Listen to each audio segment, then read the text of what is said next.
श्री वाल्मीकि रामायण, उसमें पहला बालकांड, उसमें 5वां सर्ग। राजा दशरथ द्वारा सुरक्षित अयोध्यापुरी का वर्णन।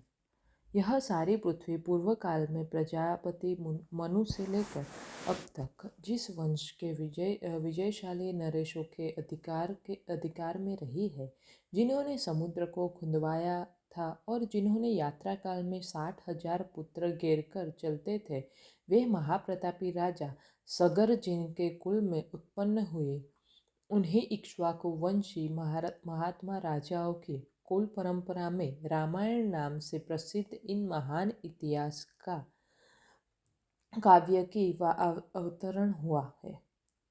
हम दोनों आदि से अनंत तक इस सारे काव्य का पूरे रूप से गान करेंगे।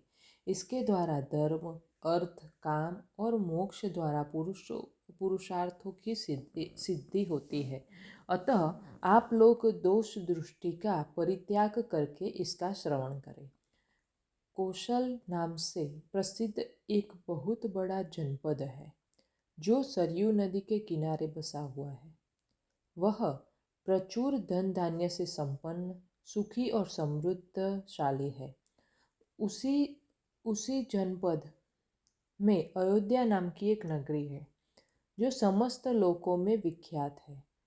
उस पुरी को स्वयं महाराज मनु ने बनवाया और बसाया था।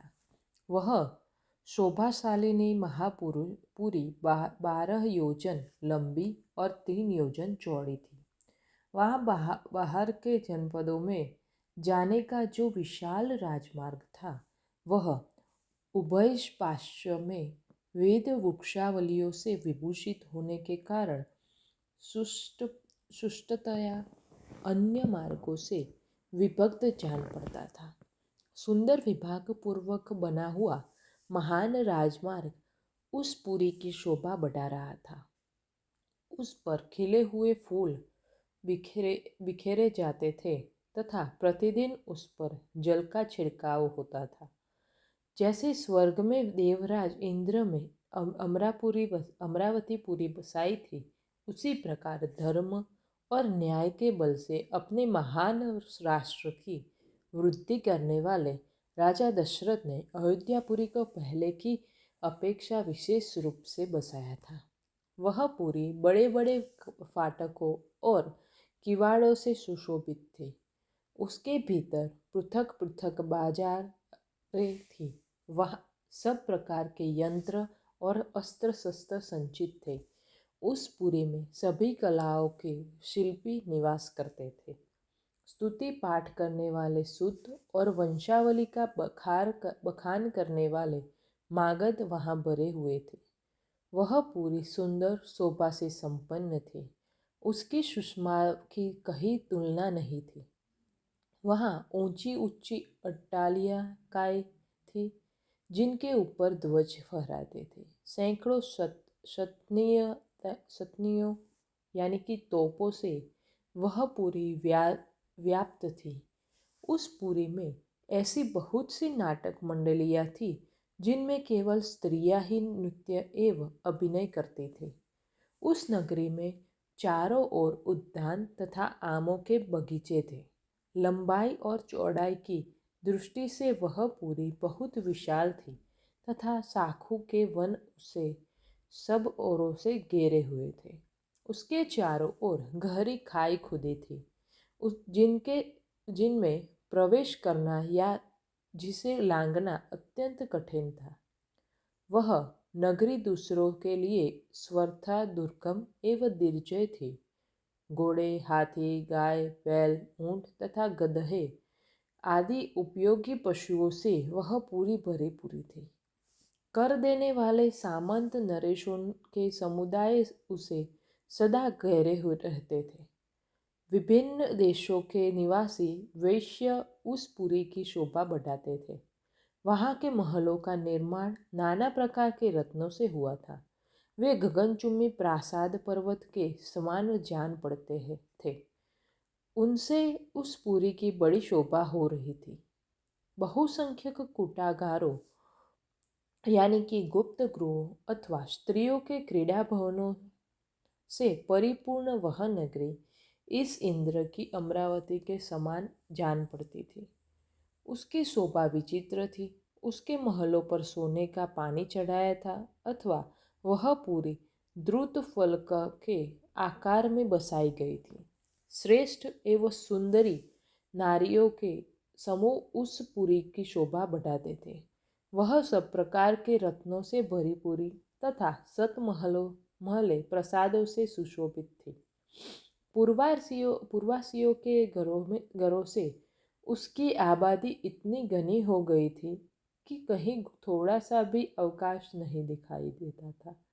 उसे समतल भूमि पर बसाया गया था। वह नगरी जड़हन धान के चावलों से भरपूर थी। वहाँ का जल इतना मीठा या स्वादिष्ट था मानो इसका रस है हो। भूमंडल की वह सर्वोत्तम नगरी दुर्दुभी, मृदंग, वीणा, पणव आदि वाद्यों की मधुर ध्वनि से अत्यंत गूंजती रहती थी। देवलोकों में तपस्या से प्राप्त हुई सिद्धियों के विमानन की भांति उस पुरी का भूमंडल में सर्वोत्तम स्थान था। वहाँ के सुंदर महल बहुत अच्छे ढंग से बनाए और बसाए गए थे। उनके भीतर भाग बहुत ही सुंदर थे। बहुत से श्रेष्ठ पुरुष उस पुरी में निवास करते थे।